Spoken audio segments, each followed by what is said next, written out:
मसीह यीशु में मेरे प्यारे बहन भाइयों, मेरी तरफ से आपको बहुत बहुत सलाम।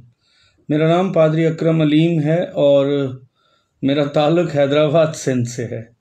आप सबकी मोहब्बत और प्यार के लिए भी मैं शुक्रगुजार हूँ।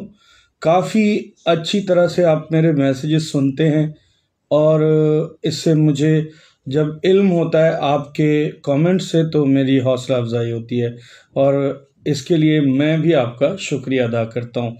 काफ़ी दिनों से लाइव नहीं हुआ था और वीडियो रिकॉर्डिंग करके कुछ मसरूफियत भी बेतहाशा, फिर शहर से बाहर जाना आना, लेकिन फिर भी मैं इस ताल्लुक़ को निभाते रखना चाहता हूँ, क्योंकि अगर खुदा ने हमें कुछ ना कुछ थोड़ा सा तोड़ा भी, जैसा कि मैं आप में से ज़्यादातर लोगों से कम इल्म और बहुत ही कमज़ोर हूँ, तो भी जो छोटा सा तोड़ा खुदा ने मुझे दिया है मैं उसे इस्तेमाल करूँ। आजकल हमारे मुल्क पाकिस्तान के लोगों पर मिडल ईस्ट के मुल्कों की तरफ से वीज़ों पर पाबंदी लगाई जा रही है, बल्कि लग चुकी है। इन दिनों लोग बेतहाशा परेशान और बेतहाशा लोगों के रोज़गार के मसाइल हो गए हैं। वजह उसकी क्या है? गौर से देखें। हमारे मुल्क से ज़्यादातर लोग भिखारी का काम करने लगे हैं सऊदी अरेबिया में और जाकर यूएई में भी और मुल्कों में भी। ये ख़ास मुल्क जो हैं वहाँ मजहबी ज़ियारतें हैं और मुस्लिम लोगों का तो सबसे बड़े मजहबी मकामात वहाँ हैं। लोग मजहबी वीज़ा हासिल करते हैं और वहाँ पहुँच जाते हैं और जाकर वहाँ भिखारी बन जाते हैं। आप बेतहाशा वीडियोस देखें, पहाड़ों पर बैठे हैं पाकिस्तानी, हर जगह उनके शहरों में भीख मांग रहे हैं। वही भिखारी जब पाकिस्तान में आते हैं तो यहाँ बादशाह बन जाते हैं, लोगों के साथ झगड़ते हैं, लोगों को अपनी अमारत दिखाते हैं, अपनी गाड़ियाँ, घर, और फिर से वीज़ा लेते हैं और फिर वहाँ चले जाते हैं और भीख मांगते हैं। ये कल्चर दुनिया भर में मौजूद है, लेकिन बर्रे सगीर में तो इंतहा हो गई भीख मांगने की। हमारे यहाँ पिसे हुए तबकात ज़्यादातर भीख पर गुजारा करते हैं और पिछले दिनों मैं एक गवर्नमेंट की रिपोर्ट्स देख रहा था कि पाकिस्तान में डायरेक्ट और इनडायरेक्ट 1 करोड़ लोग हैं जो भीख मांगने से वाबस्ता हैं, किसी भी तरीके में वो मांगने वालों में शामिल हैं। अब वहाँ मैंने देखा कि कुछ लोग मजहबी वीज़ों पर जाकर इस तरह का अमल कर रहे हैं, तो मुझे याद आया कि मेरे मुल्क के पाकिस्तान में बहुत सारे क्रिश्चियन खादम जो अपने आप को मिशनरी कहते हैं, आजकल कुछ लोग मिशनरी भी कहने लगे हैं, हालांकि उन्हें मिशनरी की अलफ़बे का पता नहीं है। मिशनरी वो शख्स होता है जो अपने घर से बाहर दूसरे इलाकों में जाकर स्टे करता है, वहाँ ठहरता है, वहाँ सालों गुजारता है, जैसा कि बहुत सारे मिशनरियों की आप स्टोरी और कहानी देखते हैं और वो अपने साथ मिशनरी लगा रहे हैं। बहुत सारे ऐसे लोग हैं जो अपने साथ मुबश्शर का लफ्ज़ अदा कर रहे हैं, हालांकि मुबश्शर अपने घर से, फैमिली से दूर निकलकर दूसरे इलाकों में जाकर कलीसियाएं कायम करता है।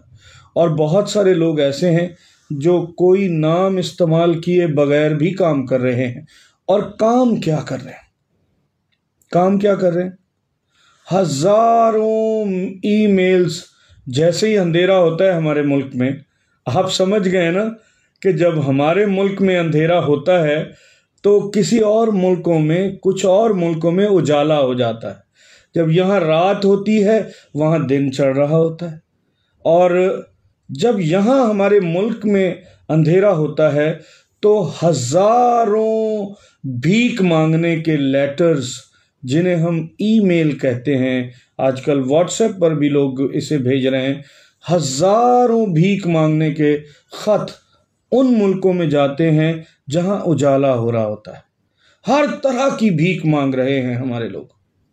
अच्छा, कहने को जब ये कलाम सुनाते हैं तो कलाम का इल्म तो है नहीं कि वो सबसे पहले हम पर अमली शक्ल उसकी हम पर आएगी, उसकी परवाह किए बगैर यहां लिखा है, एक आयत आपके साथ मैं शेयर करना चाहता हूं, वो है पहला पतरस का खत और उसका दूसरा बाब और उसका 9वीं आयत। आप भी पढ़िएगा, पढ़ी भी होगी आपने, क्योंकि मैं तो आप सबसे कम इल्म हूं। बहुत सारी चीजें मुझे याद भी नहीं होती और बहुत सारी चीजें मैंने पढ़ी भी नहीं है। लेकिन तुम एक बरगजीदा नस्ल। हम हैं कौन खिदमत करने वाले लोग? हमारा टाइटल क्या है? हमारी वैल्यू क्या है खुदा के नजदीक? हमारा मकाम क्या है? पहला, तुम एक बरगजीदा नस्ल। दूसरा, शाही काहिनों का फिरका। तीसरा, मुकद्दस कौम। और फिर लिखा है, ऐसी उम्मत जो खुदा की खास मलकियत है, ताकि उसकी खूबियां जाहिर करो, जिसने तुम्हें तारीकी से अपनी अजीब रोशनी में बुलाया है। पहले तुम कोई उम्मत न थे, मगर अब खुदा की उम्मत हो। तुम पर रहमत न हुई थी, मगर अब तुम पर रहमत हुई।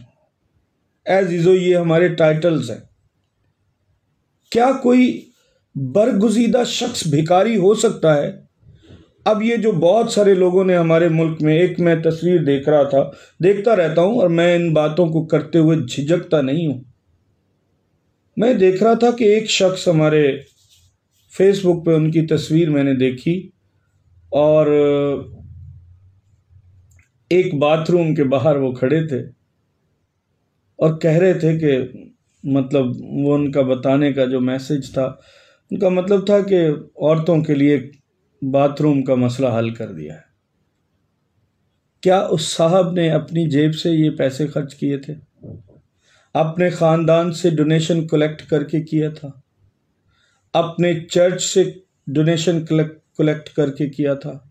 या अपनी बस्ती से लेकर उसने गरीब लोगों के लिए बाथरूम बनाया था? नहीं, ये भीख का पैसा था जो मांगा गया था किसी और से इनके नाम पर। और फिर उस मौसूफ ने बेशर्मी की हद देखें, बेशर्मी और ढटाई की हद देखें, कि वो एक खलंडरे नौजवान की तरह, जो खलंडरे नौजवान होते हैं ना, छिछोरे कह लें आप उनको, वो छिछोरे और खलंडरे नौजवान की तरफ अपनी शर्ट का एक हिस्सा पैंट में डाला हुआ है और वहां खड़े हैं साहब मौसूफ, बॉलीवुड के किसी हीरो की तरह तस्वीर खिंचा रहे हैं। हालांकि ये तो शर्म की बात है, डूब मरने का मकाम है कि भीख का पैसा जो किसी से मांगा गया है, किसी से भी, किसी पादरी से, किसी से भी मांगा गया है, उस पैसे से ये चीज बनाई गई है और उस पैसे में से कट लगाकर करप्शन के जरिए से अपने लिए भी पैसे निकाले गए हैं। और यही कारोबार है मौसूफ का। हमारे यहां भीख मांगने वालों को भी शर्म नहीं है और ये मजहबी भिखारियों को भी शर्म नहीं है। इस तरह से तस्वीरें खिंचाते हैं जो काबिले गिरफ्त और शर्मिंदगी का बायस है हमारे लिए, और जिस पर अब हमारे सोशल मीडिया पर बड़ी सारी मीम्स भी बन रही हैं। हम तो शाही काहिनों का फिरका है। कभी किसी शाही काहिन को पैसे मांगते हुए देखा है आपने?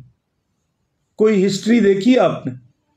क्लेम करते हैं हम यस्सु की उम्मत है और काम भिखारियों वाले करते हैं। पिछले दिनों एक बहुत अच्छी बात की थी मोहतरम डॉक्टर लियाकत अहमद कैसर साहब ने। मैं उसे कोट करना चाहता हूं, चूंकि ये बात सोशल मीडिया पर चल चुकी है, इसलिए इसे करते हुए मैं शर्म महसूस नहीं कर रहा, क्योंकि डॉक्टर साहब ने खुद ये पोस्ट की हुई थी। उसमें वो कह रहे थे कि पैसे गोरों से लूटते हैं और यहाँ गाड़ियाँ बड़ी बड़ी खरीद कर और बंगले बनाकर उस पर फोटोज खींच बनाते हैं, तस्वीरें बनाते हैं और कहते हैं कि हम इतने मतलब अमीर और दौलतमंद हैं, अपनी अमारत दिखाते हैं और उन्हें शर्म नहीं आती कि पैसे गोरों से लूटे हुए हैं, पैसे किसी और के हैं।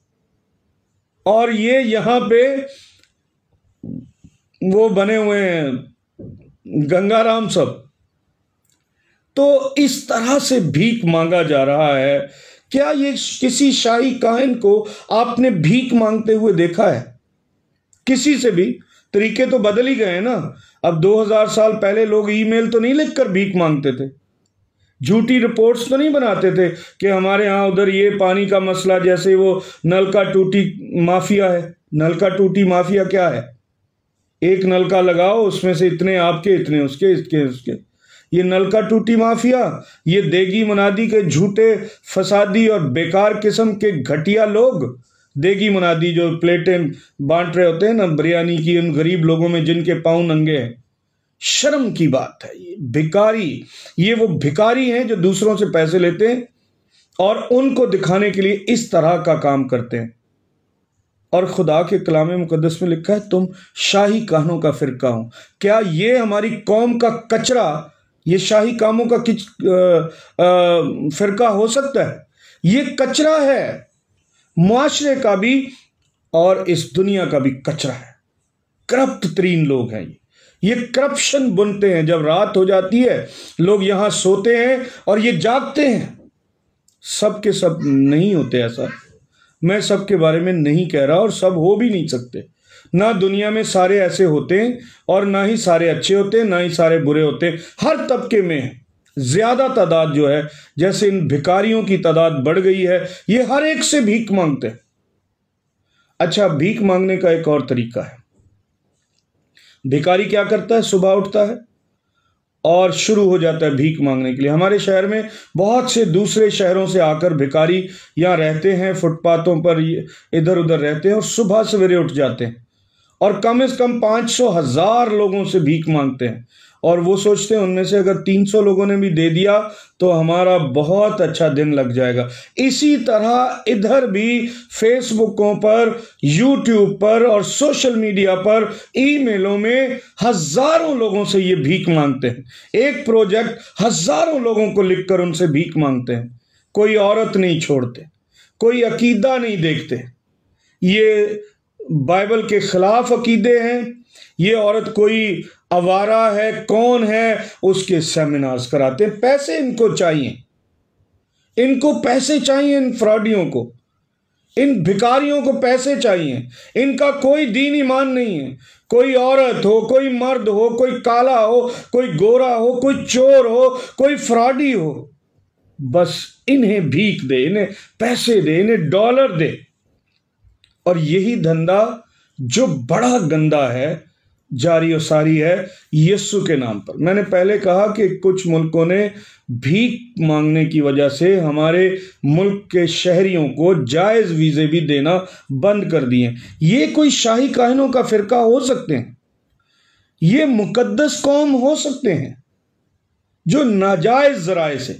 एक बात मैं आपको कह दूं, जितने लोगों ने लूट कर घर बनाए हैं, पैसे इकट्ठे किए हैं, जिन्होंने आज से 50 साल पहले ऐसा किया था, आज उनकी नस्लों का क्या हाल है। देखें जिन लोगों ने पैसा लूटा था, मैंने 15 लोगों पर रिसर्च की जिन्होंने पैसा लूटा और इकट्ठा किया, अपनी नस्लों को इस मुल्क से भगा कर ले गए। क्योंकि ये भिखारी भगोड़े होते हैं, इन्हें इस मुल्क से मोहब्बत नहीं है, यहां की कलीसिया से मोहब्बत नहीं है, इन नंगे धड़ंगे फटे पुराने कपड़ों वालों से मोहब्बत नहीं है। इनके नाम पर ये भीख मांगते हैं, इनका ये बिजनेस है। ये कोई मुनादी वनादी नहीं है जो बहुत सारे लोग कहते हैं जी आप खुदा के खादम। कौन से खादम?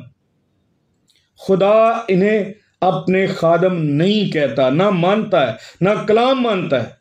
ये भिखारी हैं, करप्शन करने के लिए आए हैं। तो ये क्या उनकी नस्लों के साथ हुआ है आपको पता है? मैंने 15 लोगों का रिसर्च पेपर बनाया। उनके बच्चे आज गे हैं या LGBT हैं और गंदगी के अथाह गढ़ों में पड़े हुए हैं। कलाम मुकद्दस में लिखा है जो रास्तबाज है, जो सादक है, वो लहलहाता खेत है, उसकी नस्ल लहलहाते खेतों की तरह होगी। लेकिन इन लुटेरों और भिखारियों की नस्लें, जिन्होंने पहले ये किया था, उनकी नस्लें आप देख लें। जो सियालकोट कन्वेंशन के नाम से, एक नाम मेंशन कर रहा हूं बस ताकि आपको इल्म हो जाए, और नाम नहीं लेना चाहता, डरता नहीं हूं किसी के बाप से, लेकिन अच्छा नहीं समझता। सियालकोट कन्वेंशन के नाम से जिन्होंने लूटमार की थी, पैसा जमा किया था, उनके बच्चे आज यूरोप के कई मुल्कों के नाइट क्लबों के बाहर पड़े होते हैं बेहोश। कोई गेज हैं और कोई एलजीबीटी बन गए हैं और कोई तबाह होकर खत्म हो गया इस दुनिया से। नस्लें उनकी तबाह और बर्बाद हो गई। क्या खुदा के नाम पर भिखारियों का जो काम और धंधा चल रहा है खुदा नहीं जानता? खुदा इसकी सजा नहीं देगा? देगा सजा। जिन्होंने 50-60 साल पहले ऐसा किया था उनकी नस्लों का अंजाम देख लें। बड़े बड़े खादमीन जिन्होंने पैसे बनाए थे उनकी नस्लें बर्बाद हो गई हैं। लोग ईमानदार भी नहीं उनकी नस्लों में। रास्तबाज तो होना दूर की बात है, खुदा से ही दूर हो गए हैं। बदी, नाराजगी और हमेशा की आग में जाने का रास्ता उनकी नस्लों को है। खुदा ने दाऊद से कहा था कि मैं तेरी नस्ल को भी रोशन बना दूंगा, आबाद कर दूंगा, लेकिन इनकी नस्लें बर्बाद हो रही हैं, तबाह हो रही हैं। और जो आज कर रहे हैं, ये सारी गाड़ियां, गुड़ियां, घर एक दिन चौपट हो जाएंगी, खत्म हो जाएंगी। मैं आपको ये नहीं बता रहा कि जब आप मर जाएंगे तब हो सकता है आपकी जिंदगी में भी खुदा आपसे इंतकाम ले। वो बदला लेने वाला खुदा है, छोड़ने वाला नहीं। इसलिए भिखारियों को खुदा का कलाम वार्निंग करता है। और जो अपने आप को शाही कहनों का फिरका, बरगुज़ीदा नस्ल, मुकद्दस कौम और खुदा की खास मलकियत समझते हैं, वो समझ लें कि उनकी करप्शन ने उन्हें खुदा के तख्त से, उसके हजूर से उस तरह फेंक दिया है जैसे उन फरमान फरिश्तों को। हमने फिर हासिल क्या किया? ये गाड़ियां हमारे बच्चे बताते फिर रहे हैं। मेरे एक दोस्त की कहानी मैं आपको बताऊं, लेकिन वक्त ज़्यादा हो रहा है। वो बेचारा बहुत ही गरीब शख्स था और उसके पास कुछ भी नहीं था, और उसकी वालदा किसी सरकारी मुलाजमत में थी और वो अपनी माँ की ड्यूटी करता था। यही काम उसने किया, भीख मांगने का सिलसिला शुरू किया, लिखना लिखाना। अब उसके पास बहुत पैसा आ गया है, पैसा भी ऐसा मतलब कि देखने के लायक। हालांकि हम जो खुदा के लोग हैं, हम तो इस दुनिया में पैसा इकट्ठा करने के लिए नहीं आए, हम तो इस दुनिया में खुदा की नुमाइंदगी करने के लिए आए हैं। जरूरत की चीजें वो खुद देगा। पैसा बहुत हो गया तो जिंदगी में भी तबाही हो गई, बेसुकूनी हो गई। इन दिनों वो मियाँ बीवी के दरमियान इस तरह का गहरा इख्तलाफ चल रहा है। पैसा तो आ गया लेकिन सुकून चला गया। कुछ जाती बातें यहां आकर मैंने रोक दी हैं।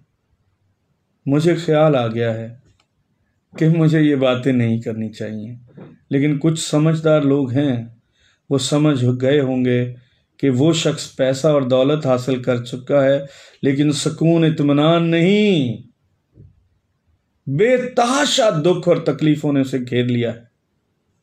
मत करें ऐसा।